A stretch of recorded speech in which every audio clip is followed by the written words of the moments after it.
Hi there, this is John Wilkinson again from History Made Easier. Back in Key Stage 3, probably when you were about 14, I would think you would most likely have been introduced to Peel as the best way to structure your paragraphs. Well, let me tell you, if you go on to the history pages of university websites, you'll get the same advice. It's what I keep saying. The skills you need to use don't change. You just get better, more sophisticated in the way you use them.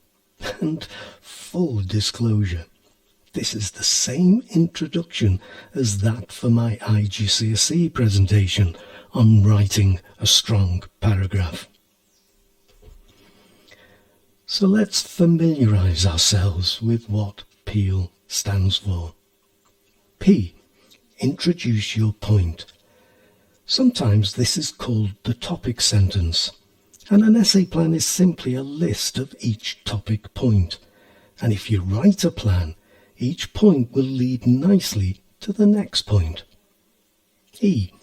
Explain its relevance and significance to the question you are answering and/or the argument you are developing. Why is it important? Always keep asking yourself, so what? So what's important about this point? So what makes it relevant? And your second E, provide evidence or an example, which itself can be evidence, to support your explanation. And L, end your paragraph by again linking your point to the question you are answering and/or the argument you are developing, as well as to other points, maybe to the next paragraph. You might not always do this in the same order. For example, you might want to make a link to the previous paragraph as soon as you've introduced your point. But these 4 elements should be in every paragraph you write. I can't emphasize that enough. So, let me give you 2 examples. You'll see the question on the top. Compare and contrast the long-term causes of 2 wars. And you see the paragraph I've written. Do hit the pause button at this point, because I won't be reading the paragraph. White signifies the point, yellow the explanation, green indicates evidence I've applied, and red links it to another point and another paragraph. Now there's nothing exceptional about the paragraph I've written. You will be aware of everything I've written. But it's solid history. It's focused on the question and it's relevant. I make a point linked to each war and support them with evidence. I would then go on to look at the German question as a second central factor that is common with World War I and World War II. To contrast World War II with World War I would use imperialism as a key factor in World War I. Germany and Weltpolitik, Austria-Hungary and Russia and their ambitions in the Balkans, and all the European powers in the scramble for Africa, which although you can point to Lebensraum as imperialist in nature, and you can certainly point to Japanese imperialism, in Europe, where World War II started, it was not such a strong factor. Whilst Hitler and the impact of World War I on Germany was the dominant factor for World War II. Now I only add this to show where my paragraph fits in, but it does give a chance to show how an organised essay can really make an impact.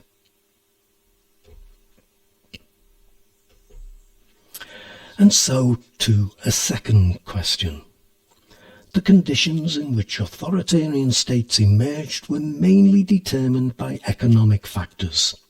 discuss with reference to 2 authoritarian states.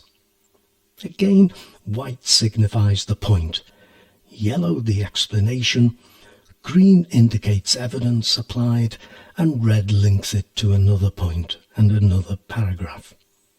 And again, you should pause or go back to read it carefully.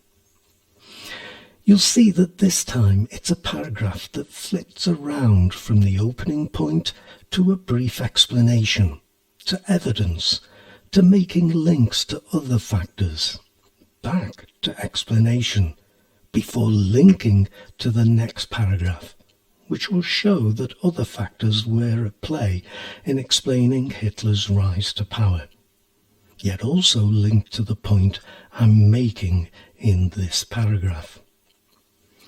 I would then go on to say that a failing economy was a factor in Mao's rise to power. There's plenty of evidence to show this. But I would also have a brief paragraph explaining the land issue in China as being a social, political issue for the peasantry as much as an economic issue.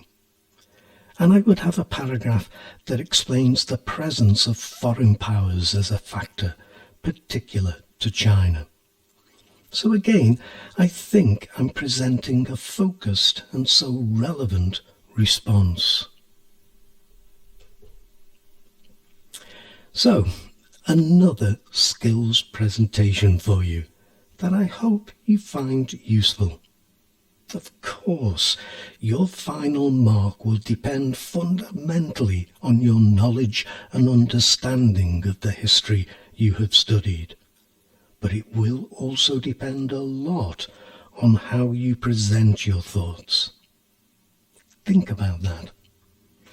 And if you think tutorials might help you, just get your parents to get in touch with me at historymadeeasier@gmail.com to see if we can sort something out. Let me thank you, as I hope I always do, for listening, and wish you the very best of luck with your studies. Cheers.